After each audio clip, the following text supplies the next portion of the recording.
Welcome dears. आज के classes में हम लोग डॉक्टर केसी सिन्हा क्लास 9 एक्सरसाइज 19 के क्वेश्चन नंबर 11 और 12 के सॉल्यूशन को देखेंगे। बहुत ही आसान तरीका से बताया जाता है, इसलिए पहले ही आप वीडियो को लाइक कर लीजिए, चैनल को सब्सक्राइब कर लीजिए, क्योंकि अंत में आप खुशी के मारे भूल जाते हैं। तो 11 नंबर क्वेश्चन आपके स्क्रीन पर शो हो रहा है, देखिए और समझिए। बहुत ही आसान तरीका से समझाएंगे। पहला क्वेश्चन में कहा जा रहा है 11 के में 2 क्वेश्चन दिया गया है। तो उसमें फर्स्ट क्वेश्चन में है, देखिए, निम्नलिखित सारणी से प्रश्न के उत्तर दे रहे हैं। यानी एक सारणी दिया गया है और उसी से हम लोगों को उत्तर देना है। पहला है कि 15-20 की संचयी बराबरता क्या है। तो संचयी बराबरता हम लोग जानते हैं कि जिसका भी पूछे उसकी बराबरता और उससे छोटे वाला सबकी बराबरता को जोड़ लिया जाता है। जैसे 15-20 की बराबरता पूछा गया है जो 8 है, और उससे कम वाली बराबरता यानी 10-15 है, उसकी बराबरता 14 है, और उससे छोटा भी एक वर्ग अंतराल है जिसे 5-10 है, उसकी बराबरता 10 है। यानी सबको जब आप जोड़ लेंगे तो 10, 20, 28, 4, 32, यानी इसका संचयी बराबरता जो है वो आपका 32 हो जाएगा, यानी 32। इसी में 2 नंबर क्वेश्चन कहा जा रहा है कि संचयी बराबरता 49। संचयी बराबरता पहले ही दे दिया गया है, कितना है? 49 है। संचयी बराबरता पहले ही हम लोगों को दे दिया गया है कि 49 है। हम लोगों को पता करना है कि वर्ग अंतराल कौन सा है। हम लोग जानते हैं कि संचयी बराबरता जिस भी वर्ग अंतराल के पूछा जाता है उसका उससे सबसे छोटा वर्ग अंतराल सबकी बराबरता को ऐड कर लेते हैं। तो हम लोगों को तो वर्ग अंतराल नहीं दिया गया, वर्ग अंतराल हम लोगों को बताना है, लेकिन संचयी बराबरता हम लोगों को दे दिया गया है। तो माय डियर, हम लोग कौन कौन सा ऐड करेंगे तो 49 हो जाएगा। तो देखिए माय डियर, 5, 12, 8, 14 और 10 जब आप ऐड करेंगे तो 49 आ जाएगा। यानी कि वर्ग अंतराल कौन सा है? तो 25 से लेकर 30 तक वाला वर्ग अंतराल हो जाएगा।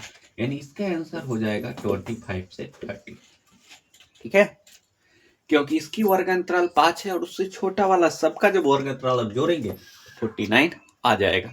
यानी इसका आंसर वर्ग अंतराल 25 से 30 हो जाएगा। ठीक है, चलिए माय डियर, 12 नंबर क्वेश्चन को समझिए।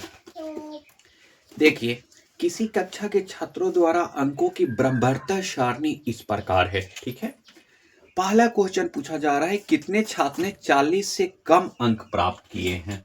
चलिए माय डियर, 40 से कम, तब 20 से 0 से 20 40 से कम है, और 20 से 40 वाला हम लोग जोड़ेंगे। यानी इसकी बराबरता 5 है, इसकी 2 है, यानी 2 और 5 7। 7 विद्यार्थी ऐसे हैं जिनका मार्क्स जो है वो 40 से कम है।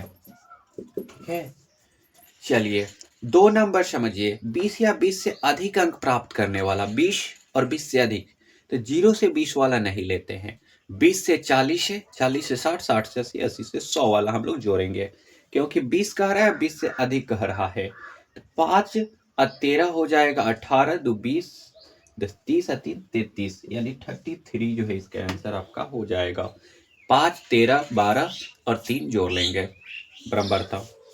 3 नंबर क्वेश्चन में कहा जा रहा है कि यदि छात्रवृत्ति प्राप्त करने के लिए कम से कम 60 अंक प्राप्त करने हो तो कितने छात्र छात्रवृत्ति पाएंगे। कम से कम 60 अंक प्राप्त करने हो माय डियर, तो 40 से 60 और 60 से 80, कम से कम 60 अंक प्राप्त करने। तो 60 से 80 वाला जो जिसकी बराबरता है उसकी हम लोग ले लेंगे। कम से कम कितना लाना है? 60 लाना है। तो 60 से 80, तो कितने व्यक्ति को मिलेगा छात्रवृत्ति? ठीक है, कम से कम 60 लाना होता, यानी कि 60 से 80 वाले की बराबरता और 80 से 100 वाला की बराबरता जो हम जोड़ लेंगे, क्योंकि 80 से 100 जो है क्या है, 60 से ज्यादा है। तो 12 और 3 15 जो है इसका आंसर हो जाएगा माय डियर। 4 नंबर क्वेश्चन में कहा जा रहा है, कितने छात्रों ने 40 से 60 के बीच का अंक प्राप्त किया। 40 से 60, तो देख लीजिए वर्ग अंतराल 40 से 60 दिया है, उसकी बराबरता कितना है? 13 है, यानी इसका आंसर 13 हो जाएगा। देख लीजिए। आशा करते हैं कि आपको वीडियो बस समझ में आया होगा।